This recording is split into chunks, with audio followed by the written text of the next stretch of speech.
que importa para você hoje?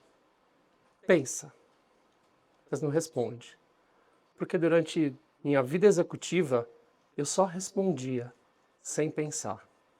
Eu passava o tempo com essa malinha, viajando. Meus filhos me olhavam e falavam assim, já vai viajar, papai? Vai viajar de novo?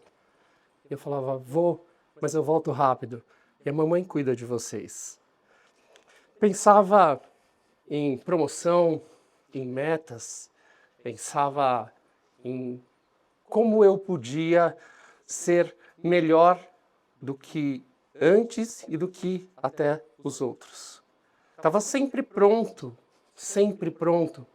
para atender qualquer chamado, menos esse.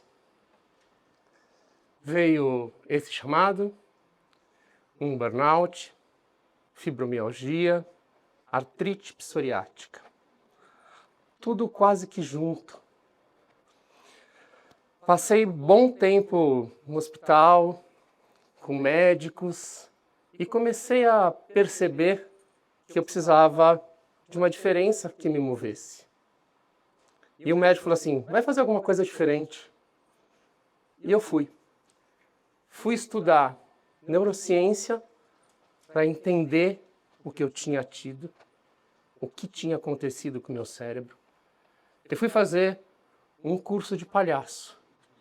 A menor máscara do mundo, que ao invés de esconder, ela mostra. Passei daí em diante a visitar hospitais a partir de um olhar totalmente diferente do que eu tinha tido antes. Eu passava a entender, tentar compreender, e aí sim, junto com a minha parceira Jujuba, a perguntar, o que importa para você hoje? Toda semana perguntando isso para pacientes, impacientes, que são os acompanhantes, colaboradores. E, diferente do que a gente pode imaginar, a gente não escuta reunião online, promoção. O que a gente escuta é isso.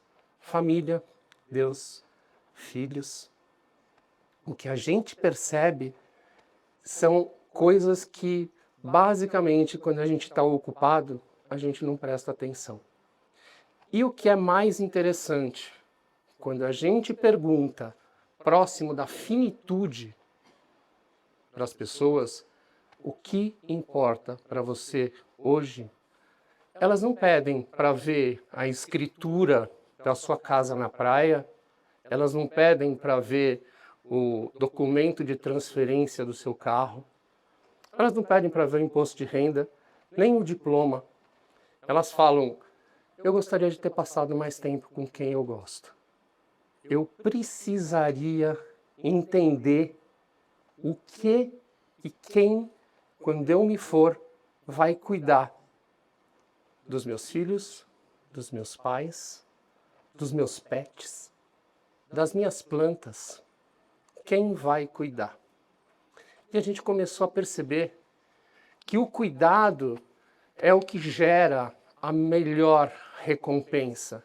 Não só a recompensa neural, mas a recompensa emocional. Ser cuidado diminui o estresse, diminui o cortisol, melhora o coração. Cuidar aproxima as pessoas. Teoria polivagal diz que o cuidado, apesar de ser para o outro, faz bem para nós. O nervo vago, que é aquele nervo que controla o nosso sistema parasimpático, que é o sistema que nos faz respirar e entender até onde está o risco e da onde começa o cuidado, onde começa a segurança, ele acaba agindo diretamente na nossa percepção do outro para o outro. Então, o cuidado, ele não é uma soft skill. O cuidado é uma competência biológica. E por ser uma competência biológica, ele precisa estar presente junto com a gente. O presente, a presença, A presença é o maior presente. Aqui, Neuroscience of Trust, Polzek, 2017, ele mostra uma série de resultados, depois de 10 anos de estudo, de 500 empresas norte-americanas de 2005 a 2015, foi publicado em 2017, que o cuidado, a segurança psicológica, a confiança diminuem estresse, aumentam energia no trabalho, produtividade, engajamento, diminuem afastamentos, aumentam a satisfação geral com a vida, diminuem burnout, diminuem rotatividade, aumentam o Employee Net Promote Score, que é a lealdade das pessoas dentro da empresa. Melhoram, as pessoas declaram gostar mais do trabalho, estar mais alinhados com o propósito, estar mais próximos de colegas, 11% mais empáticos, 40% menos desgaste na relação. Isso daqui é o que a gente chama, dentro da vida executiva, de ROI, de retorno sobre o investimento, que impacta o EBITDA, que é a capacidade de fazer caixa de uma empresa. Mas será que isso é o mais importante? O cuidado é a nova inteligência organizacional. Se nós não cuidarmos das pessoas, as pessoas não vão querer mais trabalhar na nossa empresa. Não vão querer ficar na nossa empresa. E aí, as áreas de RH, que hoje são conhecidas como atração e retenção de talentos, talvez tenham que ser chamadas de busca e apreensão de talentos. Porque ninguém quer vir. Como que a gente faz? O que a gente faz? Que retorno que a gente tem que esperar? A gente tem o retorno sobre o investimento? Ou a gente pode buscar o retorno sobre cuidado? Ou mais ainda, será que a gente não pode buscar o retorno sobre o sorriso? Essa minha trajetória, o que eu fui buscar foi o retorno do meu sorriso. Eu tinha parado de sorrir. E a partir do momento que eu começo a visitar hospitais, escolas, empresas, fazer auditoria ao invés de auditoria, eu comecei a perceber que aqui no cuidado, aqui no sorriso, estava a grande diferença. E aí eu quero só pedir licença, porque eu trouxe uma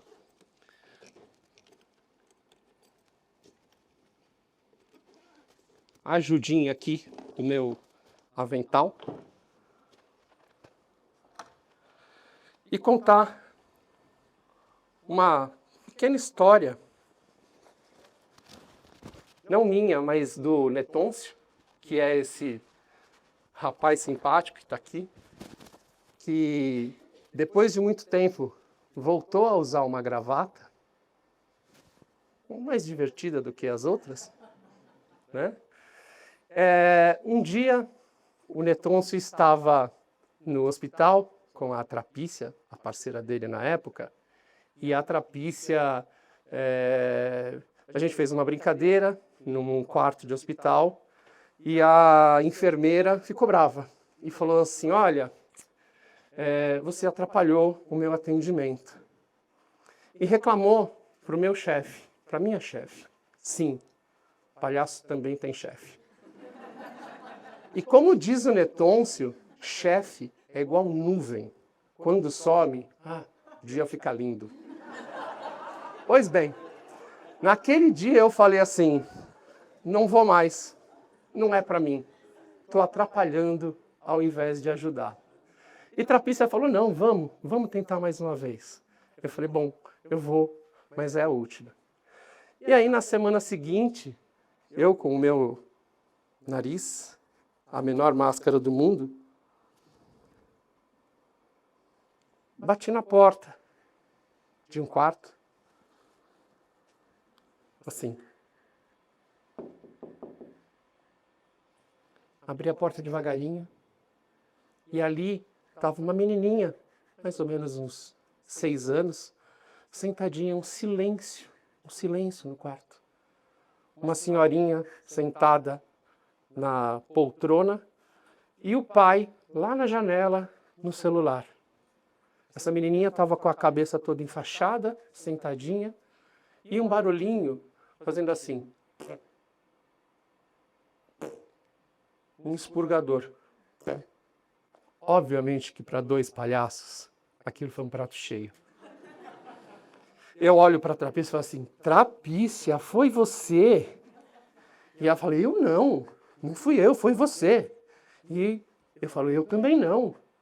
Aí a gente olha para a menininha e fala, foi você? Ela faz assim e começa a gargalhar. E aponta para a avó. Aí a gente, foi a senhora então. E a avó falou, puxa, escapou. Bom, aquilo virou um concurso de pum no quarto. Obviamente que quem ganhou foi a avó. Ganhou como a melhor soltadora de pum da segunda-feira do 12º andar daquele hospital. E a menina gargalhou, a gente gargalhou, e a gente estava se despedindo quando o pai, eu olho para o pai desligando o celular e fala assim, palhaço, 1 minuto, eu quero falar com você. Aí eu olho para a Trapícia e falo, tá vendo? Ela fala assim, calma, no 3 a gente corre. Obviamente que não foi uma boa ideia, porque eu usei um sapato bem grande. E eu falei, bom, ela correu e eu fiquei. E o pai vem e fala assim, quanto eu te devo? Eu falei, quanto você me deve? Eu ganhei um dinheirão nesse hospital. Não precisa me pagar nada. Ele falou, não, eu preciso. Porque a minha filha, você viu, fez uma cirurgia na cabeça. E durante 3 dias eu não tinha visto ela sorrir. Essa menina, ela sempre foi sorridente. E eu perguntava para os médicos, será que pode ter havido algum problema? E os médicos garantiam, não, está tudo certo. É só uma questão de adaptação. Mas eu não estava tranquilo. E aí vem 2 palhaços, meio desengonçados, com um concurso de pum no quarto, culpando a minha mãe, e tiram essa dúvida de mim. Então, eu preciso de novo te perguntar, quanto eu te devo? E eu falei, não, você não me deve nada. Você me deve um abraço, porque você me deu um baita susto. E a gente se abraçou, e quando eu saí daquele quarto, eu olhei o corredor vazio, a Trapícia lá no fundo, fazendo assim. Mas ali eu percebi que era aquela a diferença que me movia. Era aquela diferença que eu queria ver, que eu queria promover. Eu tinha ali encontrado o meu propósito. E mais do que isso, eu tinha reencontrado sorrisos. Então eu pergunto para vocês, o que realmente importa para vocês hoje? Obrigado.